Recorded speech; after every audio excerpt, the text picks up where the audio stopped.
Bismillahirrahmanirrahim. Today we are studying electrolytic process of industrial importance. हमने electrolysis पढ़ी, तो electrolysis की क्या इम्पोर्टेंस है, इलेक्ट्रोलाइटिक सेल कहाँ इस्तेमाल होता है, कहाँ इलेक्ट्रोलाइसिस को यूज़ करते हैं। एक तो मैंने पहले भी आपको बताया है कि सोडियम मेटल इज़ मैन्युफैक्चर्ड, इसको हम लार्ज स्केल पे प्रिपेयर कर सकते हैं by the electrolysis of molten NaCl in Down cell. ये स्पेशली डिजाइंड है।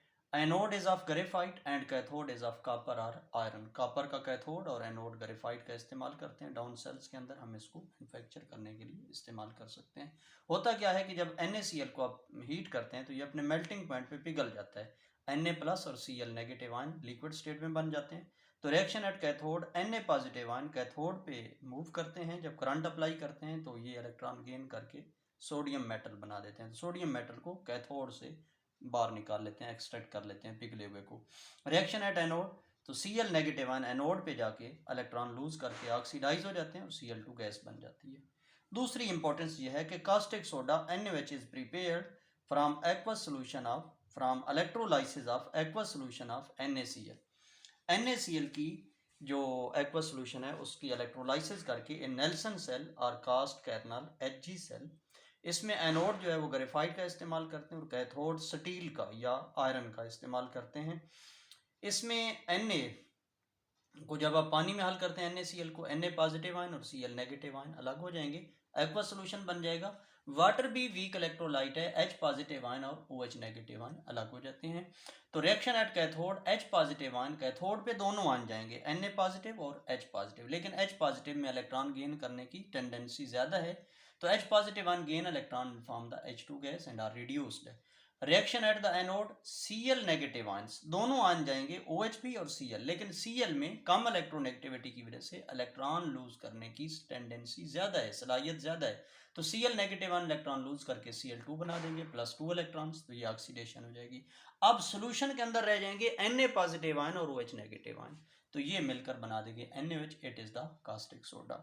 तीसरी एप्लीकेशन इसकी यह है कि calcium and magnesium are extracted from electrolysis of their fused chlorides. जैसे मैग्नीशियम को मैग्नीशियम क्लोराइड पिघले हुए से और कैल्शियम को पिघले हुए कैल्शियम क्लोराइड्स की इलेक्ट्रोलाइसिस से आप एक्सट्रैक्ट कर सकते हैं। चौथी application, aluminium is extracted, aluminium को आप हासिल कर सकते हैं from electrolysis of मॉल्टन bauxite. Bauxite ये एल्यूमिनियम का मिनरल है, Al2O3 2H2O, this is called bauxite in presence of cryolite. थोड़ा सा इसमें क्रायोलाइट डाल देते हैं।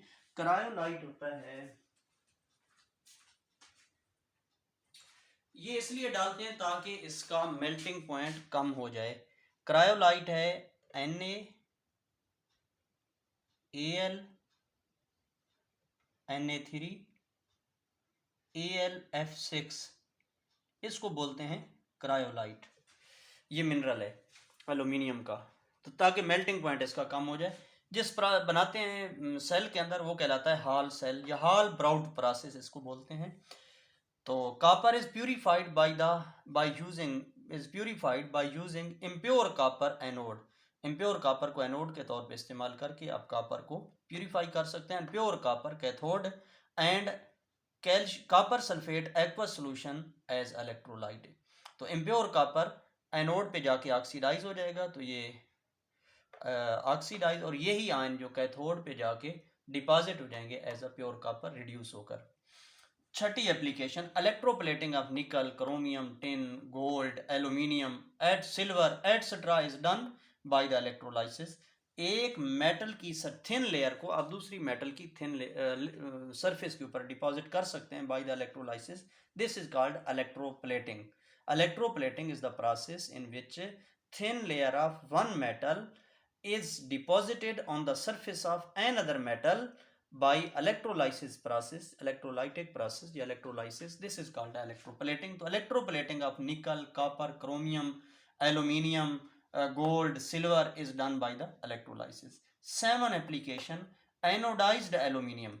anodized aluminium क्या होता है कि जो अंदर से तो एल्यूमिनियम हो लेकिन उसकी सरफेस के ऊपर जो है एल्यूमिनियम ऑक्साइड डिपॉजिटेड हो। इसलिए करते हैं ताकि जैसे ये है, आप समझ लें कि ये एल्यूमिनियम है, कहाँ बनाऊँ, ये एलुमिनियम है, इसकी सरफेस के ऊपर जब इसका ऑक्साइड एल्यूमिनियम ऑक्साइड डिपॉजिट कर जाएगा तो इसको आप बोलेंगे एनोडाइज्ड एल्यूमिनियम। अंदर से क्या है, एल्यूमिनियम है, बाहर सरफेस क्या है, ये ऊपर क्या लगा हुआ है, Al2O3 एल्यूमिनियम ऑक्साइड, अंदर ये प्योर एल्यूमिनियम है, तो इसको आप बोलेंगे एनोडाइज्ड एल्यूमिनियम, जिसकी सरफेस के ऊपर एल्यूमिनियम डिपॉजिटेड हो। तो एनोडाइज्ड एल्यूमिनियम को जंग नहीं लगता, इसलिए प्रिपेयर करते हैं। Anodized aluminium is prepared by using the aluminium anode and H2SO4 are chromic acid। chromic acid कहते हैं K2Cr2O7 प्लस H2SO4, इन दोनों का जो मिक्सचर है वो क्रोमिक एसिड कहलाता है, H2Cr2O7। तो H2SO4 or chromic acid as electrolyte. तो आप एनोडाइज एल्यूमिनियम भी इलेक्ट्रोलाइसिस से प्रिपेयर कर सकते हैं। ये थी इलेक्ट्रोलाइसिस की एप्लीकेशंस जो हमने पढ़ी हैं। पहले हमने पढ़ा इलेक्ट्रोलाइसिस है क्या, इलेक्ट्रोलाइटिक सेल क्या है, उसमें कैसे इलेक्ट्रोलाइसिस होती है। तो ये उसकी चंद एक एप्लीकेशंस थी। थैंक यू, अल्लाह हाफिज़।